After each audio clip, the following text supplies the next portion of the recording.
Ni bamanankan kunnafoni kɛnɛ dayɛlɛni an ka foli ni walimadɔn bɛ aw ye ni tuma b'a sɔrɔ aw minnu sigilen k'aw ɲɛmada walasa kunnafoniw bɛ sɔrɔ Mali kunkan ani diɲɛ fan wɛrɛw kunkan ni y'a kuma seli bi bamanankan kunnafoni na kumabaw filɛ ni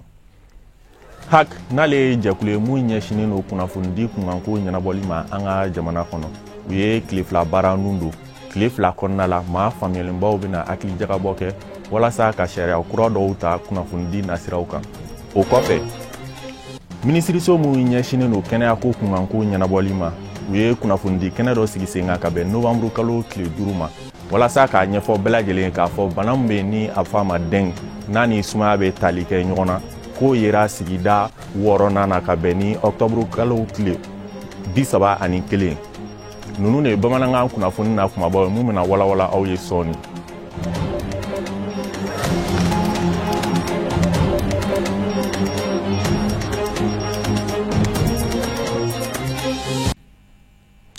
aw dangana HAC n'ale baarakɛyɔrɔ mun ɲɛsinen don kunnafonidi kunkanko ɲɛnabɔli ma an ka jamana kɔnɔ u ye tile fila baaraw nun don tile fila kɔnɔna la maa faamuyalenbaw bɛna hakili jagabɔ kɛ walasa sariya kura minnu bɛ se k'a ta kunnafoni nasiraw kan an b'a ladɔnniya k'a fɔ ni sariya ko ye a bɛ tali kɛ UEMOA jamana bɛɛ lajɛlen de kɔnɔna la ani Konakiri kɛnɛ yɛrɛ ɲɛmaa tun bɛ Fodje Ture de bolo n'ale ye HAC ɲɛmaaba ye Abdul Karim Sako ani Baba Keita ka sɔrɔlenw don. Comité des juristes experts en régulation des médias n'o ye maa minnu ka baara ɲɛsinen don kunnafoni fɛsɛfɛsɛliw ma ani kunnafonidi sariyaw fɛsɛfɛsɛliw ma olu ye tile fila baara boloda baara min n'a bɛɛ lajɛlen ɲɛmaaya bɛ cakɛda bolo n'o ye haute autorité de la communication ye o min ɲɛsinen don Mali kunnafoni koɲaw bɛɛ lajɛlen ma a tile fila baara in a bɛ tali kɛ fɛn min kan o de ye k'a fɔ comité des juristes experts en régulation des médias tile fila baara in kɔnɔna na u ka se ka bɔ ni hakilinaw ye min u b'o kɛ sɛbɛnfɛn ye min bɛ u ka baaraw farafasiya u ka kɛ a jamana 9 bɛɛ lajɛlen sariya hukumu na n'o ye UEMOA jamana 8 ye ka fara Laginɛ Konakiri kan o tile fila baara in kɔnɔna na u bɛna bɔ ni gafe fɛnɛ ye u b'a fɔ min ko guide kɛrɛnkɛrɛnnenya ma kalafili waatiw a jamana kofɔlenw na kunnafoniw kan ka di sira minnu fɛ ani kunnafonidilaw kan ka tɛmɛ sira minnu fɛ u bɛna bɛnkan kɛ o sɛbɛn fɛnɛ kan k'o bɔ fɛn min ye haute autorité de la communication du Mali o ɲɛmaa ye a y'a yira k'a fɔ ni tile fila baara in bɛna kɛ sababu ye u ka se ka hakilina caman sɔrɔ baw jamana 9 a baara ɲɛdɔnbaw ka bɔ ni jamana kelenna bɛɛ lajɛlen na k'u bɛɛ mana u ka dɔnniyaw fara ɲɔgɔn kan u ni fɛn bɛ bɔ min bɛ se ka baara nɔgɔya u bolo ɲinifɛnw ye min ye o bɛ se ka sɔrɔ cogo min. baara min bolo dalen don Mali dama ka baara tɛ an ka sigida la yan nɔ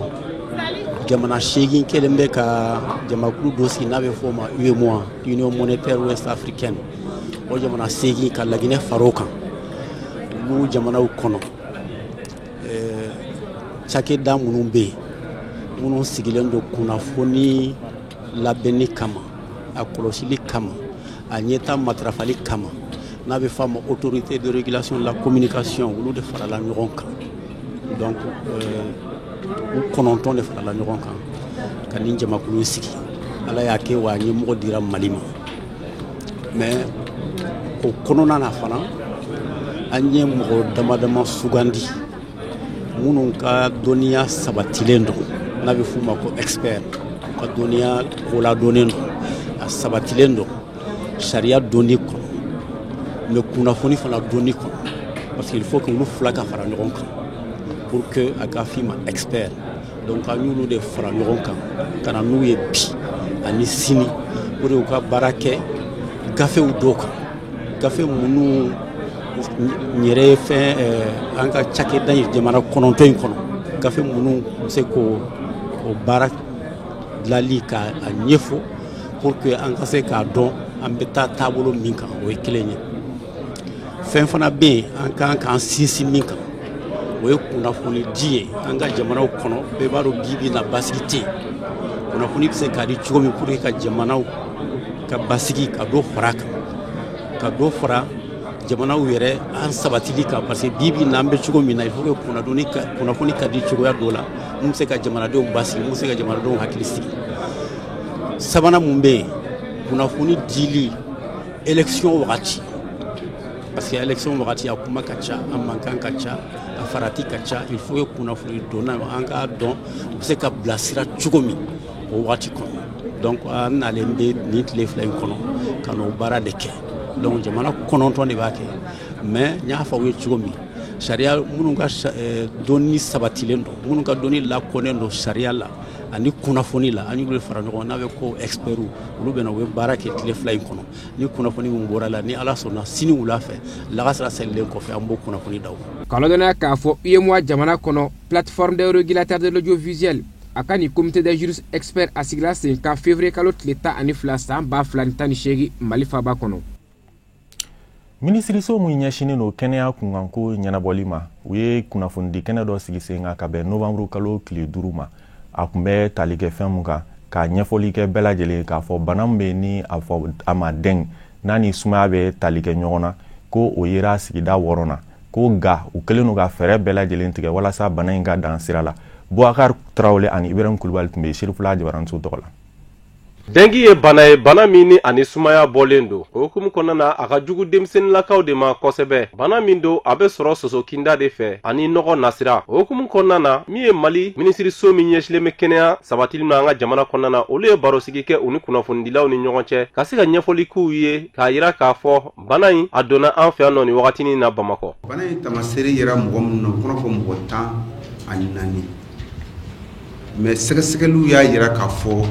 ko bana in do coy o kɛra mɔgɔ 6 ye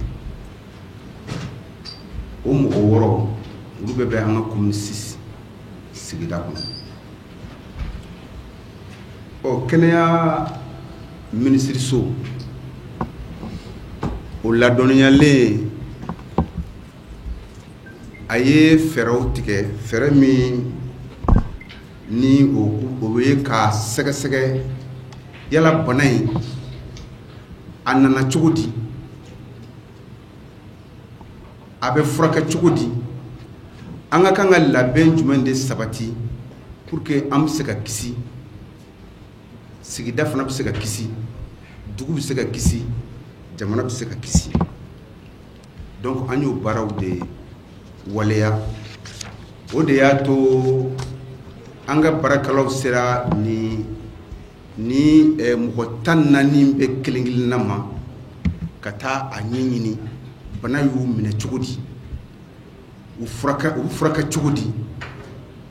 donc o de y'a to a dɔnna k'a fɔ ko dengue don ɔ dengue fana pour que k'a kɛlɛ a ka gɛlɛn a man gɛlɛn ɔ a man gɛlɛn parce que an bɛ kelen-kelenna an ka kan ka waleya dɔw de matarafa n'o ye an ka sisange sulen furaji bagaji an ka se ka sisange sulen kɔrɔ an ka finiw don fini min ni a bɛ an labɔ ani minnu bolo ka jan min b'an kisi soso kinda ma ɔ min fana ka nɔgɔn o bɛɛ ye o de ye an ka bɛsɛya an k'o kɛ an tagabolo ye an ka sow kɔnɔ an ka sigidaw la an ka baarakɛyɔrɔw la professeur Sungalo y'a fɔ a ka kuma kɔnɔ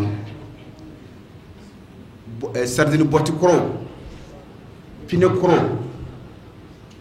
yɔrɔ o yɔrɔ ne ji bɛ se ka sigi ka waati kɛ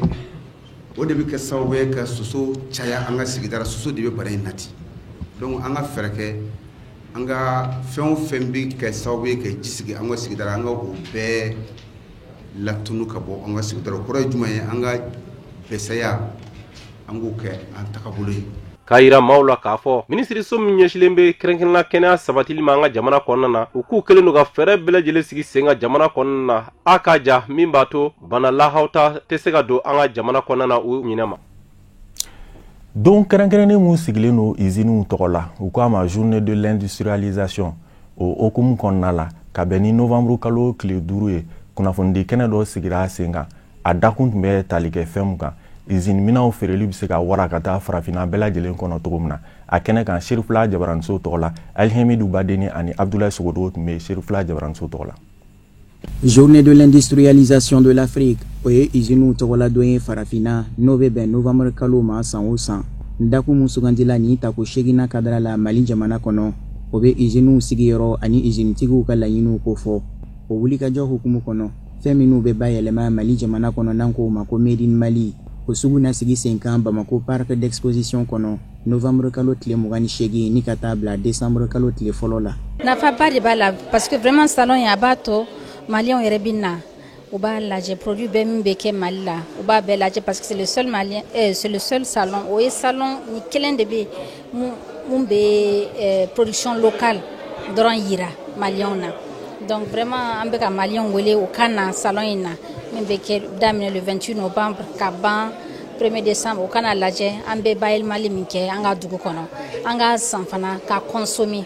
parce que promotion caman bɛ na kɛ jusqu'à 50% an b'o promotion kɛ pour que bɛɛ ka se ka san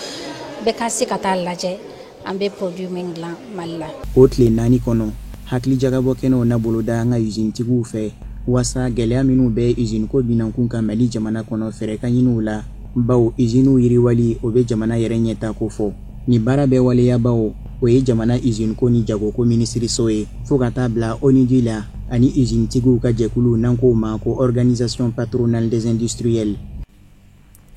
Kabeni novembre kalo tile 5 ye alisilamɛya dɛmɛtɔn Ansar bolofara mun ɲɛsinen no mawludu labɛnni ma olu taara stade du 26 mars la walasa ka taa jateminɛ kɛ labɛn laban minnu kan ka sabati walasa mawludukɛlaw ka se ŋana hɛrɛ ani baden kɔnɔ ka segi hɛrɛ ni baden kɔnɔ u nɔfɛ Fatumata Kane ani Nuhu Kone tun b'u nɔfɛ Sherifula Jabaranso tɔgɔ la.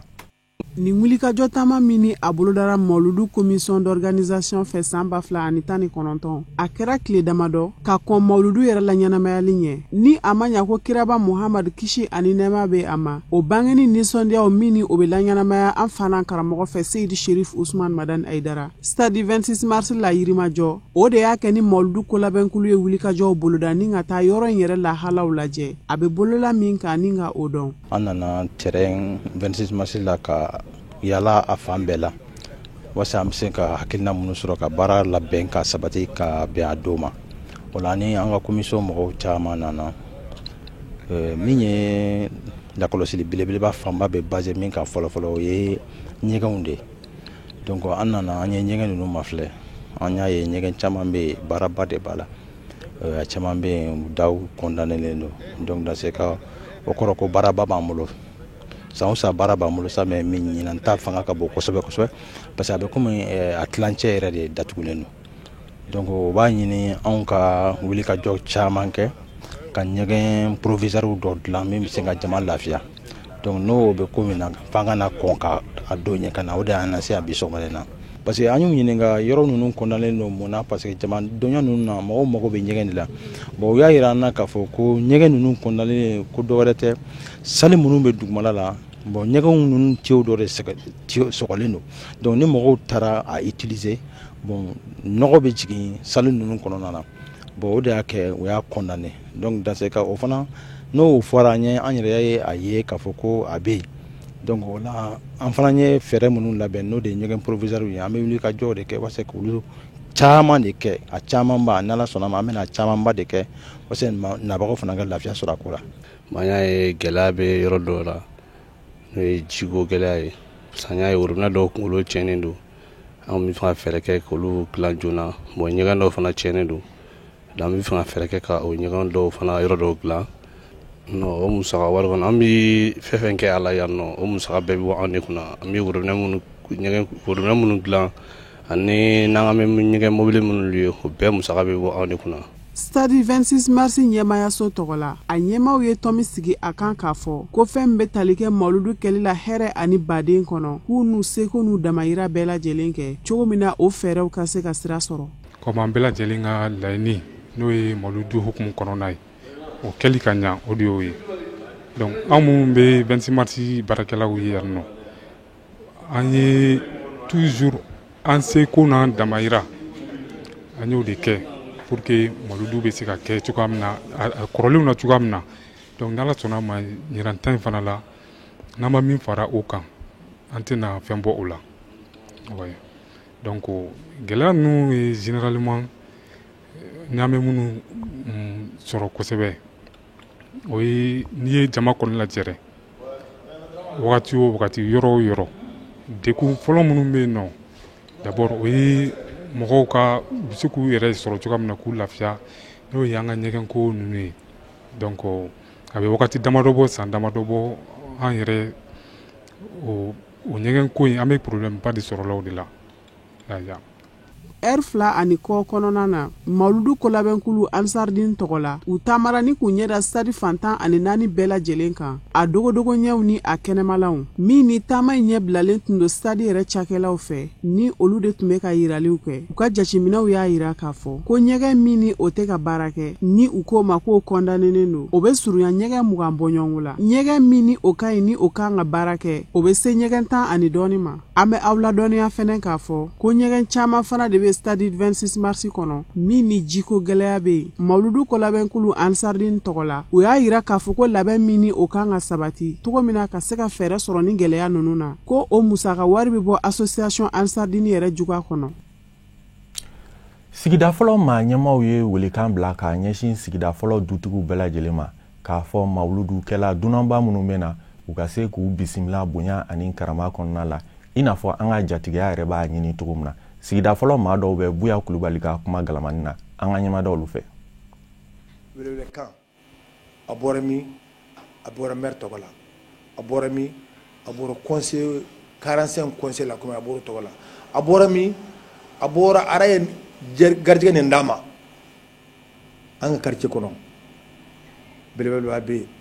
ni Cheikh Mara Hadjara bɛɛ b'o dɔn an ta tɛ koyi Mali de ta don diɲɛ bɛɛ de ta don a kanunen do Mawuludu bɛna kɛ Mali bɛɛ bɛna yan Afrique bɛɛ bɛna yan le monde entier tous les continents seront là a bɛ kɛ un grand pèlerinage la an b'a ɲini an ka jama fɛ u bɛna an de fɛ an de y'u kɛ jatigi ye jatigiya maliyɛn t'a fɔ maliyɛn an n'a wolola an b'a dɔn kalanko tɛ fɛnko tɛ a b'an ka danbe la an ka dunan ninnu bɛna dunan tɛ u n'an yɛrɛ ka so hali n'u bɛ ka so bira ninnu sɔrɔ an k'a lajɛ maa si dusu kana kɛmɛ a b'o to yan maa o maa ni dɔ ye lycéen kan e de fɔlɔ b'i sen sama i b'a fɔ a ye a ka yafa i ma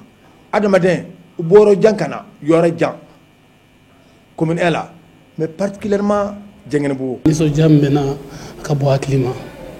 parce que nisɔndiya fɔlɔ mun ye ala ye ne kɛ maire ye k'an tile bɛn ni sirifikɛ min ni mɔgɔ tɛ da ɲɔgɔn kɔrɔ sirifikɛ min fana bɛ yen nɔ min bɛ fantanw ɲɛtigi salon sirifikɛ min bɛ yen nɔ min bɛ k'a yɛrɛ bila silamɛya sinsinli kama donc n'ala ye ne tile bɛn o ka wagati ma o ye nisɔndiyaba ye événement min fana bɛ ka na le n'o ye Mawuludu ye n'i ko Mawuludu i b'a fɔ Kuntigi Mamadu kisi ani nɛɛma b'a ma n'i y'a mɛn diɲɛ dara ale de kosɔn n'a fɔra ko o tɔgɔra don k'o selen don ka bangini k'o selen don o ye donba ye o donba fana ye anw ka sigida la ka tɛmɛ sigida tɔw kan parce que diɲɛ bɛɛ de kun sinnen don anw ma k'o sababu kɛ sɛfikɛ ka wuli ka dɔ ye donc fana nisɔndiya min b'an na o ye o nisɔndiya ye an b'a min ɲini an badenw ni an sinjiw n'an sigiɲɔgɔnw fɛ k'a fɔ dunan minnu bɛ na dunan ninnu y'an ka dunanw de ye dunan minnu bɛ na an bɛ ka dunan ninnu kunbɛn n'an bolo fila ye an ka dunan ninnu bisimila ka ɲɛ n'u taara mɔgɔ o mɔgɔ ka so n'u mago bɛ fɛn o fɛn na service fɛn o fɛn na u b'a ɲini u fɛ bɛɛ k'o k'u ye. Welewelekan min bɛ n bolo maire tɔgɔ la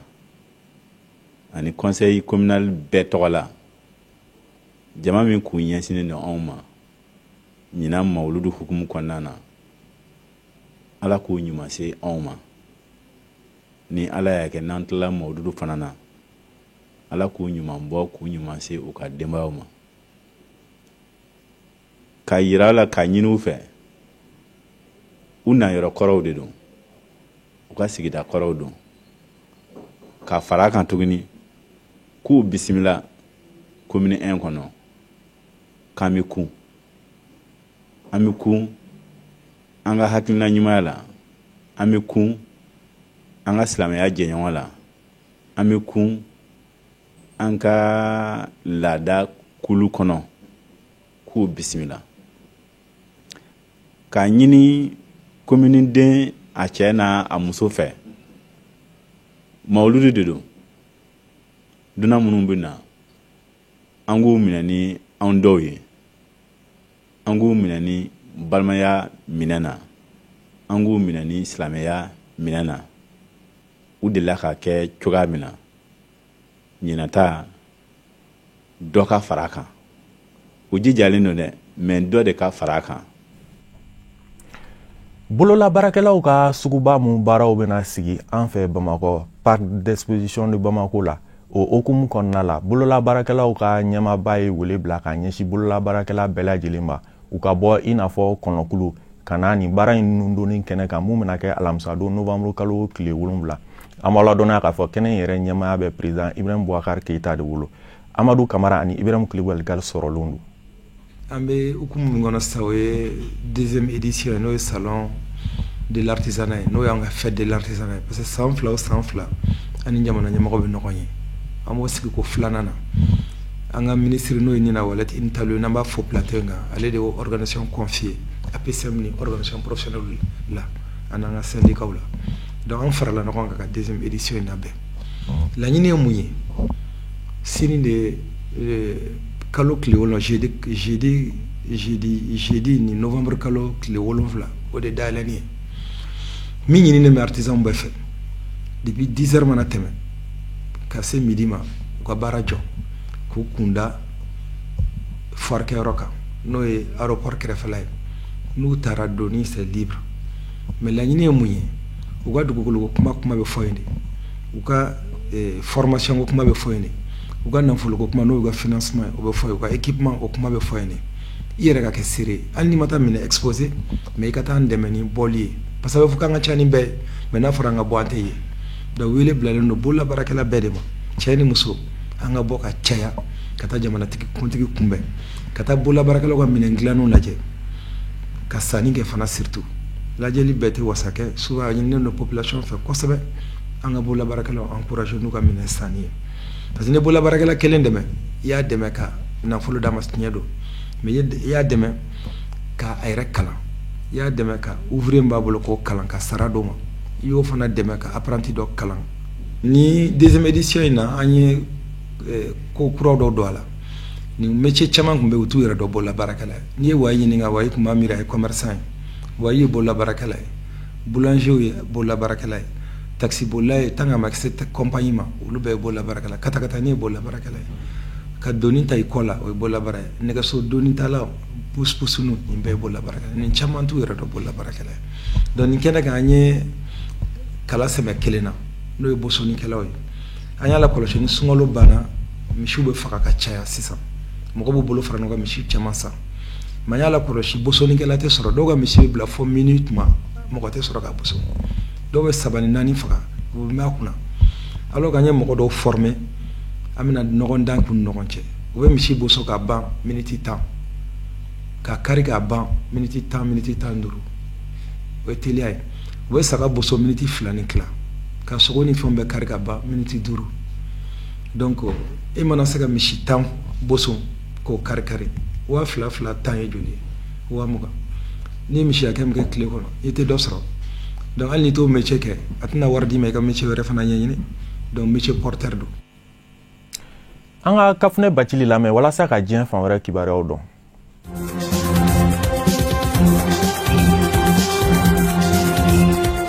Faransi jamana minisiri muso min ni ale ka cɛw bɛ ɲɛsin sɔrasiya ma a ye bamaganci mɔgɔw ka sɛkasi dondon belebele dɔ ka fagaliko kunnafoni da Maroku jamana kɔnɔden do Abu Abderrahman El Magrebi n'a kamelenya tɔgɔ ye Ali Meishu bamaganci jɛkulu min bɛ wele ko groupe de soutien à l'islam et aux musulmans n'u ka baaraw bi gulon Al-Qaïda au Maghreb islamique bamaganci jɛkulu ka baaraw la o ma ɲɛma filanan do Florence Parly ye kunnafoni da k'a fɔ ko Abu Abderrahman Al Magribi n'a kamaleyan tɔgɔ ye Ali Meishu ye k'a fagara Faransi kɛlɛbolo de fɛ Ameriki kɛlɛbolo ka dɛmɛɲɔgɔnya kɔnɔ Mali jamana kɔnɔ ya kibaruya in dara ka bɛn tarata ma ka sanga ni Faransi jamana sɔrɔsiya minisiri muso Florence Parly ka munumunu salo ye farafina cɛncɛnkan jamana dɔw kɔnɔ taama min ni o nun tara fɛ Cadi jamana kɔnɔ a ka munumunu salo sen fɛ baara camanw bolodara fɛ kunnafoni fana camanw dira Florence Parly fɛ Faransi jamana minisiri min ni ale ka cɛw bɛ ɲɛsin sɔrɔsiya ma a kun datɔ Mali jamana de ka pangurun kono aye ni kunafoni bɔ ka bin AFP kunafoni diso ye ko bamaganci mɔgɔ min ni a fara Mali jamana kono k'a fagara ka bɛn octobre kalo tile 8 su de ma k'a dugu jɛ octobre kalo tile 9 na Mali jamana kono Faransi finitigilakaw fɛ minnu bɛ Mali jamana kono yan nɔ an ka lakana tigilamɔgɔw kɛrɛfɛ basigi ani bamaganciya kɛlɛli kadara kono a kɛra ni Ameriki jamana sɔrasilakaw fana ka kokɔrɔma doni ye an b'aw ladɔnniya k'a fɔ Ali Mechu ye bamaganci mɔgɔ ye min kun bɛ ka ɲini kosɛbɛ Ameriki sɔrasilakaw fɛ walasa ka se k'a si latunu san 2000 ani san 12 san de kɔnɔ Ali Mechu ye a tɛgɛ di Al-Qaida o Maghreb Islamiki bamaganci jɛkulu AQMI ma walasa ka se k'u ka jɛjuguw kɔlɔn sen ɲɔgɔn fɛ san 2000 ani san 17 a y'i tɛgɛ di Yag Agali ka bamaganci jɛkulu ma walasa ka se ka bamaganci jɛkulu kulu wɛrɛ sigi sen kan bamaganci jɛkulu groupe de soutien à l'islam et aux musulmans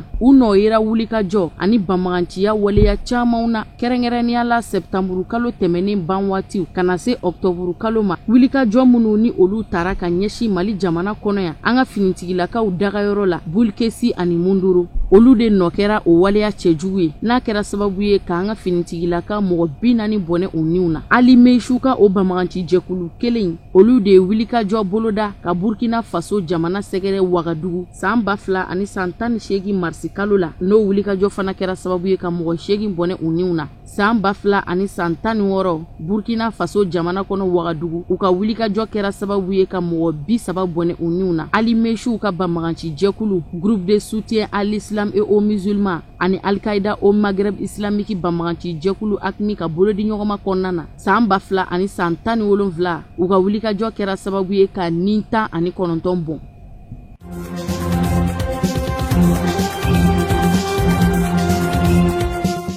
Rusi jamana ye kibaruya da k'a ka dɛmɛ ɲɔgɔnya ani kɔkɔrɔmadoni wale bɛɛ Burundi jamana maa ɲɛmaw ye kalo damadama ka kɔnkalataw ɲɛ minnu kan ka sigi sen kan Burundi jamana kɔnɔ an b'aw ladɔnniya k'a fɔ Burundi jamana bɛ lahalaya kɔnɔ bi jamana caman olu de kɛlen don ka ɲangili bere dasi Burundi jamana kun kɛrɛnkɛrɛnnenya la diɲɛ setigi jamanaw la k'a fɔ Burundi jamana nɔyera adamadenya buruja waleyaw la ani wulikajɔ cɛjugu camanw minnu bolodara u fɛ n'a ma kɛ ni sariya ye nka o n'a ta bɛɛ hali n'o y'a sɔrɔ Burundi jamana yelen tɛ yecogo ɲuman na diɲɛ selegena ni setigi jamana caman fɛ nka a bɛɛ ta Burundi jamana kɔni bɛ se k'i sigi k'i hakili tigɛ ni Rusi jamana ka dɛmɛ ɲɔgɔnya ye ka bɛn ni tarata don novembre kalo tile 5 de ye Burundi jamana minisiri min ni ale ka cɛw bɛ ɲɛsin Burundi jamana ni jamana wɛrɛ cɛw koɲɛw ɲɛnabɔli kama a bisimilara Rusi jamana faaba kɔnɔ Moscou a tɔɲɔgɔnkɛ fɛ min bɛ Rusi jamana kɔnɔ hali k'a dan Ezekiel Nibikira bisimila cogo ma bonya ni karama kɔnɔ Rusi jamana kɔnɔ o bɛɛ lajɛlen bɛ jɛɲɔgɔnya in sɛbɛntiya Rusi jamana ka ye cogo la ko wulikajɔ ani karɔgɛlɛya waleya minnu ni olu dangɛnɛmayara Burundi jamana kɔnɔ ka sanga ni san 2000 ani san 15 ye n'a kɛra sababu ye ka Burundi jamana turu a kunjugu kan u ka yeta la ko Burundi jamana maa ɲɛmaw nɔ tɛ ko wa ko Burundi jamana fanga sinamatɔnw ka muɲugumaɲaga waleya minnu fana balila Rusi jamana ko a tɛna Burundi jamana maa ɲɛmaw jalaki ni o ye minisiri 2 ninnu cɛ sigi sen fɛ u jɛra ɲɔgɔn fɛ ni ka jɛɲɔgɔnya siraw sinsin ani ka baara bolodalen camanw bila sen kan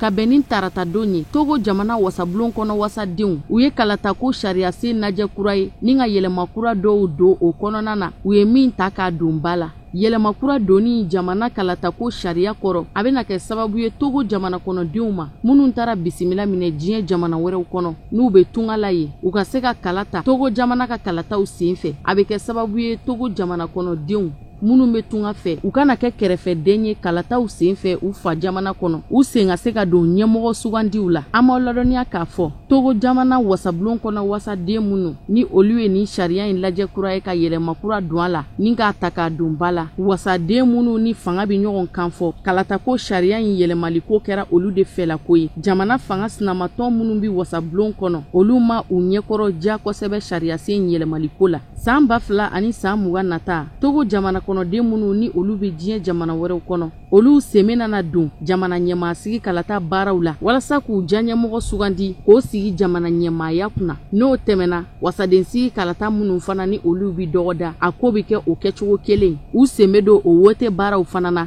walasa ka se ka wasadenw sugandi walasa o baaraw bɛɛ lajɛlen ka se ka nɔgɔya o tungarange ninnu kelen-kelenna bɛɛ lajɛlen ka kan ka lakodɔn ka t'u tɔgɔw sɛbɛn n'u ka paspɔriw ye u ka carte consulaire minnu sɔrɔlen ti tɛmɛ kalo 6 kan Togo jamana ka lasigiden so min bɛ u bisimila jamana kelen-kelenw kɔnɔ ka taa u ka tɔgɔ sɛbɛn baaraw dangɛnɛmaya o yɔrɔ kelen-kelenw na o ye kɛcogo ye kalata ko sariya kura in yɛrɛ ye min laɲini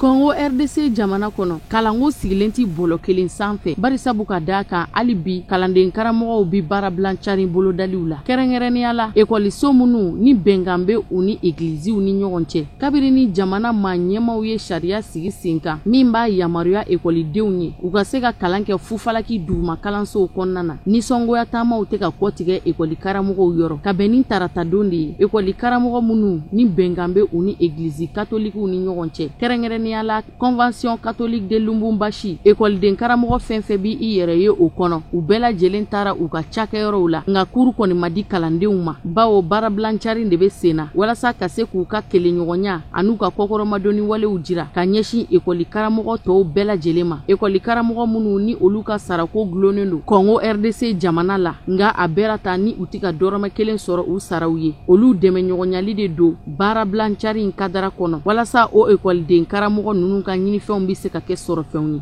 n'i y'a ta k'a lajɛ Kongo RDC ekɔli karamɔgɔw ka lapasajɛkulu sieko a ma ɲɛmaw y'a jira k'a fɔ k'a bɛ taa se fo ekɔli karamɔgɔ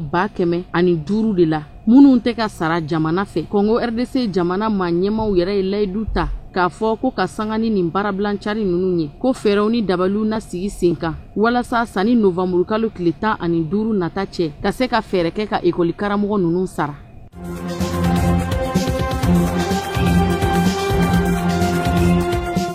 Tunisie jamana kɔnɔ ka bɛn ni tɛnɛndon ye kalanden minnu ni olu bi ka dɔgɔtɔrɔya kalan u ye baarablancari nun don sanfɛ kalanso ni o bɛ Tunisie jamana kɔnɔ o kalanden kɔrɔbaw bɛɛ lajɛlen sen bɛ baarabla in na sanfɛ kalanden ninnu ka baarabla in nisɔngoya jira de don ka sanga ni u tɔɲɔgɔnkɛ dɔ ka gɛnni ye ka bɔ dɔgɔtɔrɔya kalanso kɔnɔ a bɛ kalo 4 bɔ bi barisabu ka da kan min b'a kun n'a kan cɛ u ka sanfɛ kalanso taabolo la ko mun kelen de y'a to n'a da sera o ma ni k'o ɲɛfɔ o b'a jira k'a fɔ hakilina min bɛ jamana kɔnɔdenw na u mankan tɛ k'o ɲɛfɔ u ni dungo la u ka liberté d'expression kumaniyalen don u ma o de ye sanfɛ kalanden ninnu ka baarabla in kun ye ka se k'o waleya kɔn kumada ka sɔrɔ jamana kɔnɔden bɛɛ lajɛlen bolo min b'i yamaruya i k'i hakilinata ɲɛfɔ kalanden min ni ale gwɛnna ka bɔ dɔgɔtɔrɔya kalanso la ɲanguma k'a kun kelen don ka sɛbɛnni dɔ de kɛ k'o bila a ka kɔnti sanfɛ kunnafoni sɔrɔ sira kura Facebook sanfɛ o kɛra sababu ye min sen fɛ hakilina min b'a la ka ɲɛsin ni sanfɛ kalanso in yɛrɛ ɲɛmaw ka baara taabolo ye a bɛ ɲɛfɔli kɛ o kun kan kɛrɛnkɛrɛnnenya la gafe maraso min ni o bɛ dɔgɔtɔrɔya sanfɛ kalanso in kɔnɔ bibliotɛki n'o datugunen don a y'a ka nisɔngoya jira ka sanga ni o datuguni min ye k'o waleya kɔn o de kɛlen filɛ nin kojugu y'a bolo fo ka na se a ka gɛnni ma ka bɔ kalanso in kɔnɔ Tunisie jamana sanfɛ kalanden minnu ni olu bɛ ka dɔgɔtɔrɔya kalan o de kama u y'u ka nisɔngoya jira cogo dɔ kɛ baarablancari in ye min nun donna u fɛ ka bɛn ntɛnɛndon ma ka sanga ni u tɔɲɔgɔnkɛ gɛnni ye barisabu ka da kan ko sariya mankan tɛ ka maa si den kelen nɔ minɛ k'a fɔ k'i ka hakilina yira ka sanga ni waleya dɔ ye waleya min ni kɛlen tɛ ni k'o ye yecogo ɲuman na.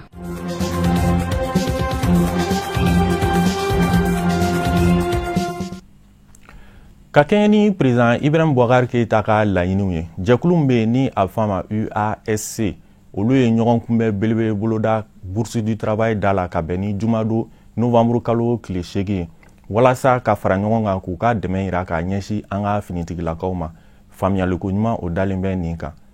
o fana de bɛ dan sigi bi bamanankan kunnafoniw na mun sera ka fara ɲɔgɔn kan ka bɛn ni tuma in ma ani ce aw ka lajɛli la aw kan bɛn ni Ala sɔnna ma.